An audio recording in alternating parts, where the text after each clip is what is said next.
Hello everyone, welcome back to Chapter 22, The End of Empire, the Global South on the Global Stage, 1914 to the present. And today we're going to examine the experiments with freedom. Okay, new nations were emerging from colonial rule, were confronted with the problem of having to parlay independence into economic development and industrial growth, unification, and political participation. And already independent but non-industrialized countries face the same quest for a better life. And altogether, the Third World, or the developing countries, became known as the Global South. Now, from 1950 to 2000, these developing nations contained approximately 70% of the world's population, and independence created euphoria, but optimism soon faded in light of many difficulties. Okay, let's look at the experiments in political order, party, army, and the fate of democracy. Now, common conditions were confronted by all efforts to establish political order. Explosive population growth, overly high expectations for independence, and the cultural diversity with very little loyalty to a central state were some of the problems. And a variety of types of governments were used, including communist governments, one-party states, and even democracies themselves.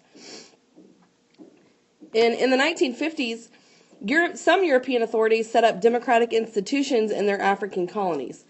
In India, for example, Western-style democracy succeeded, but not so much elsewhere. Thanks in part to India's long struggle for independence, it was able to establish a functioning party-based democracy. But it stands out as a rare democratic exception in the post-colonial world in the global South. The independence movement was more extended and power was handed over gradually. And many more Indians than Africans had administrative and technical skills at the time of independence. And the Indian Congress Party embodied the whole nationalist movement without too much internal discord within the population. But elsewhere, democracy was far more fragile. Very few still survived by the early 1970s, and many were swept away by military coups. Some evolved into one-party systems or even personal dictatorships. Now, various arguments have been presented as to why Africans initially rejected democracy. Some argue that Africans were not ready for democracy or lacked some necessary element. Some have argued that African traditional culture is more communal and based on consensus and was not compatible with party politics. And some have argued that Western-style democracy was inadequate to the task of development. So economic failure and ethnic conflict has been one of Africa's major problems. As national economic failures cause many Africans to look at political parties with ambivalence or hostility. Many African nations found that ethnic politics were far more powerful at organizing and mobilizing the population. And this resulted in numerous ethnic conflicts, including a Nigerian civil war that killed millions and even a genocide in Rwanda. Now, widespread economic disappointment discredited early African democracies. African economic performance since independence has been relatively poor, and that's led to widespread economic hardship. Modern governments staked their popularity on economic success. And the well-educated elite were the ones that benefited the most, obtaining high-paying bureaucratic jobs that caused a great deal of resentment from the lower classes. And economic resentment found expression through that ethnic conflict. And repeatedly, the military took power within a crisis. The army pushed aside those weak civilian party politics in the majority of African nations. And those weak political party systems were overthrown by military coups. Military leaders, relying primarily on force, claimed to provide some semblance of order and structure to chaotic societies.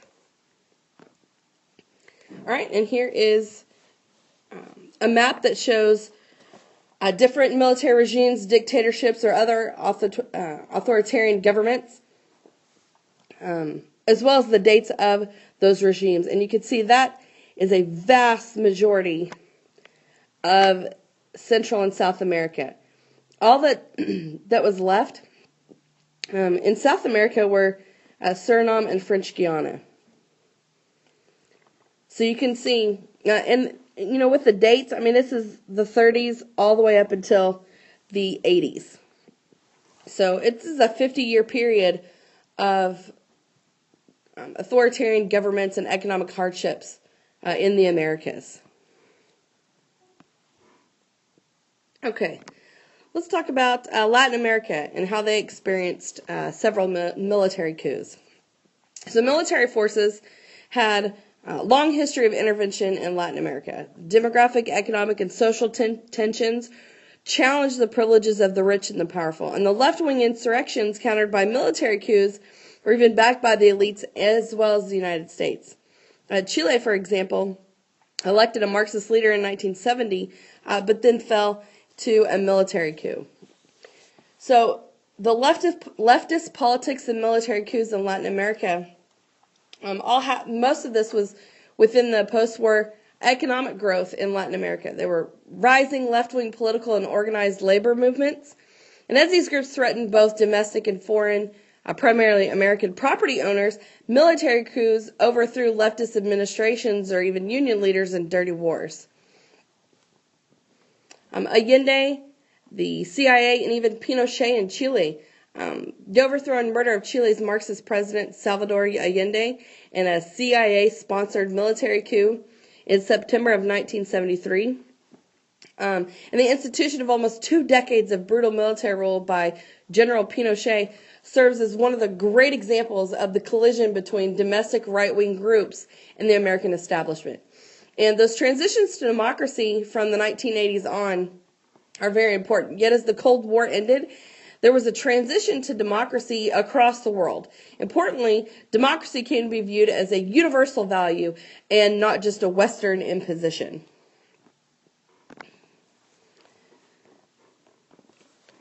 So starting in the 1980s, a Western-style democracy has resurfaced across the globe in Spain, Portugal, and Greece, the former Soviet Union, and Eastern Europe. Most extensive expression in developing countries of Latin America, Africa, and Asia, and most recently, even in Arab countries. So what accounts for this reemergence of Western-style democracy? Well, the untethering of ideas of democracy and human rights from the Western origins, failure of authoritarian regimes to raise standards of living, provide jobs, combat corruption. Grassroots movements provided a social foundation that demanded change, and variable results came from this process. Let's talk about the experiments in economic development and changing priorities and varying outcomes. The belief that poverty isn't inevitable won out. However, in many states, colonial rule had not provided much infrastructure for modern development. So most developing countries didn't have leverage in negotiation with those wealthy nations and corporations, and leaders got contradictory advice on how to develop successfully. And there were general expectations in the developing world that the state would spur economic development. And most private economies were weakly developed. Chinese and Soviet industrialization, however, did provide models, while the growing dependence on market forces for economic development occurred over several decades. So there's this issue of overcoming poverty. With the wave of decolonization and the spread of the idea of national liberation, dozens of new nation states promised their people that they would now achieve economic growth. And the idea that poverty could overcome was a new and radical idea in world history. And these have been some obstacles for the Global South. Unfortunately, the diverse nation states of the Global South lacked skilled workers and essential infrastructure, and often inherited colonial economic schemes designed to export raw materials rather than sustain growth, and found themselves the weaker partner in their economic relationship with the global north. And so there's been a lot of debate over shielding economy or engaging in the world market while industrializing. The disagreements in the field or development of economics exists here. While academia developed this new branch of the social sciences, there was much debate and disagreement about advice to the developing world. Latin America sought to shield their economies following a model of import substitution industrialization. And East Asia chose integration into world economy producing products for export.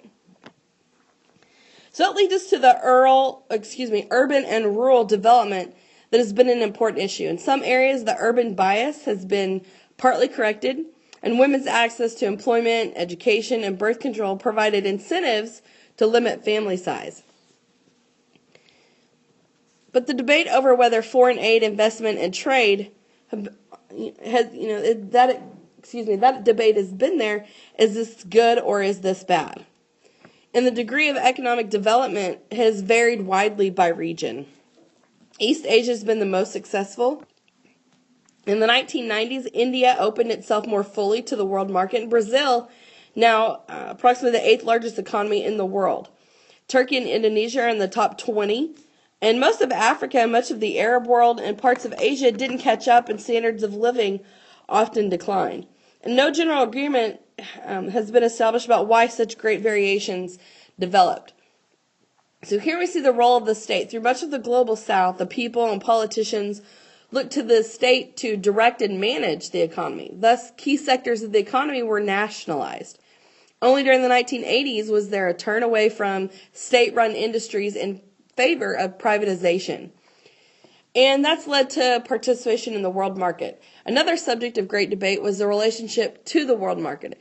As many have critiqued the world market as exploitative, some tried to withdraw, and they developed domestic production for domestic consumption with varying degrees of success.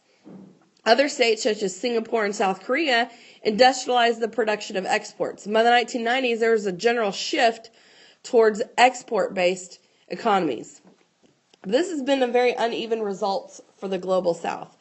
For a variety of reasons, including government policies, colonial legacies, demographics, culture, the world market, the issues of social and political stability, the economic history of the global south is very uneven. While there are some success stories, there are many more cases of stagnation and even growing poverty.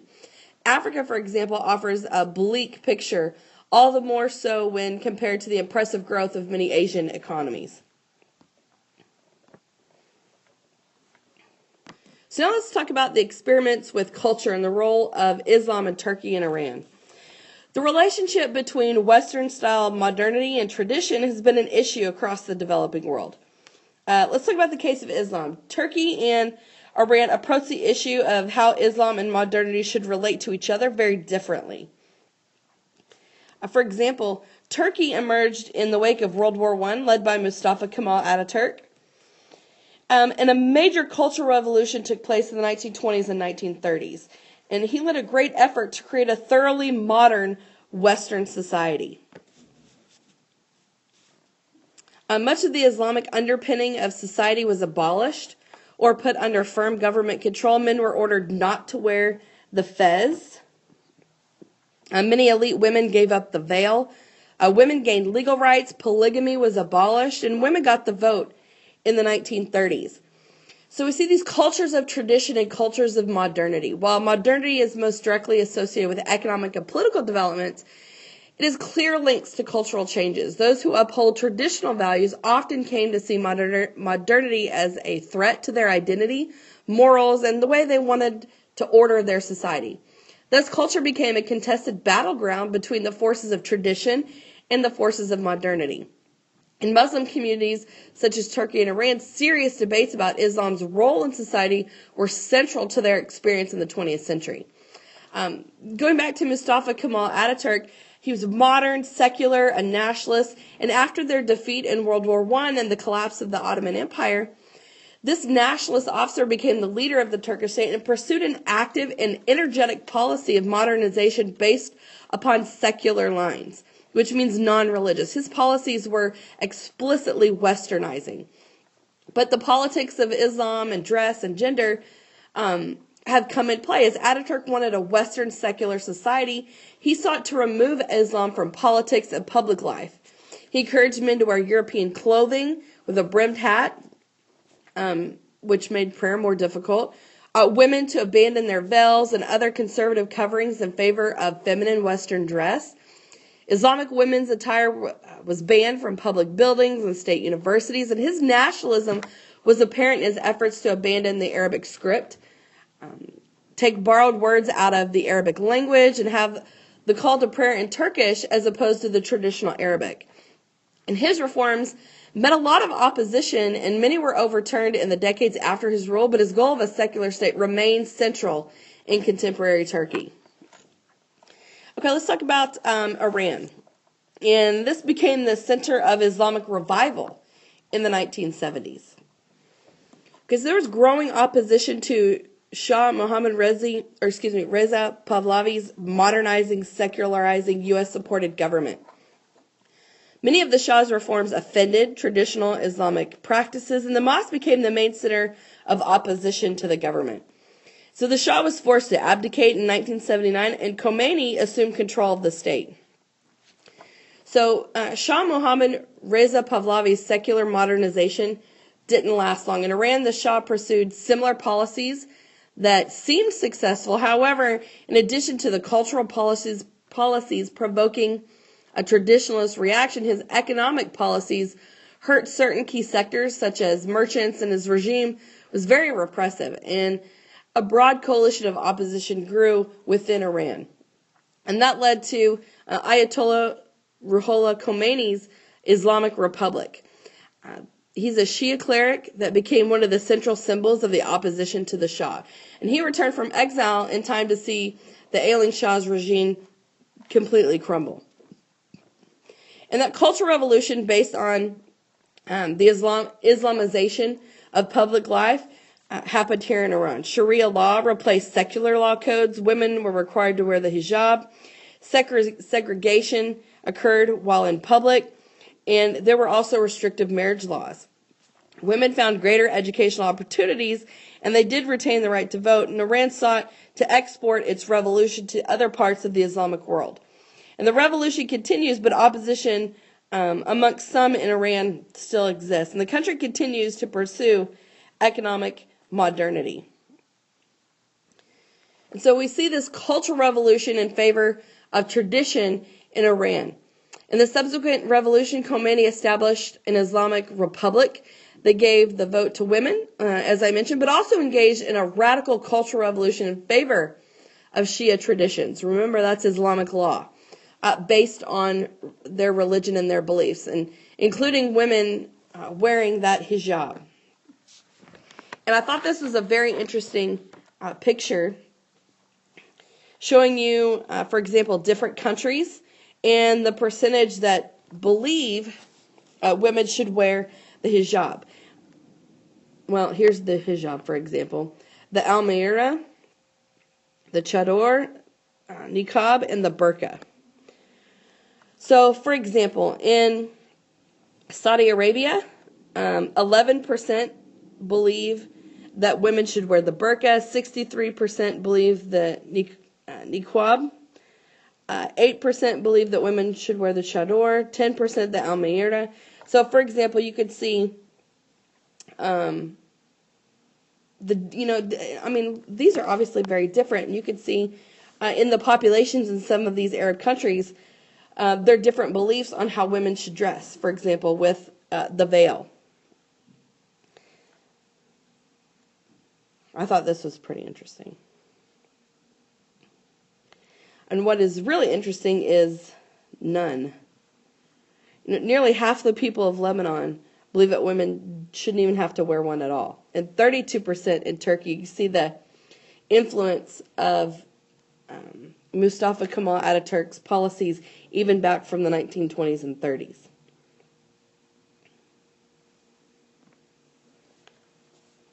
Okay, and here is the map of Southwest Asia and the Middle East. Here in red you see the Israeli occupied territory.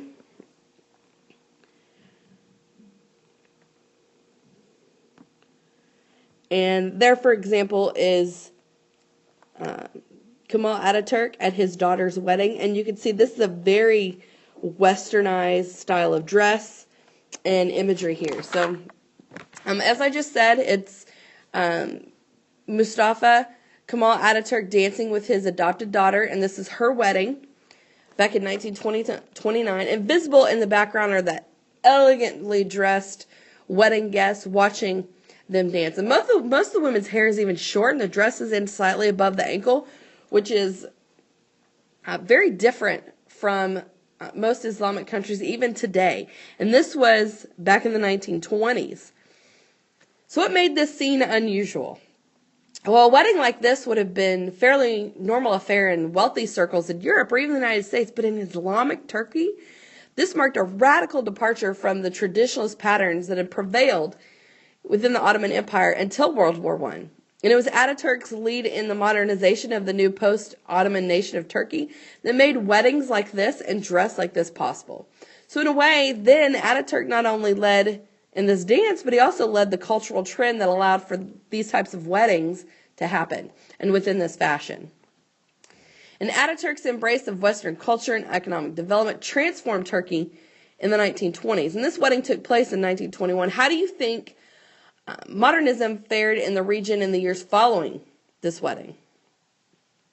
Well, the year is significant. It is possible that the Great Depression in the wake of the stock market crash of 1929 would have also caused a faltering economy in Turkey, which may have alienated many of the nation from this new way of life. Very interesting thought there.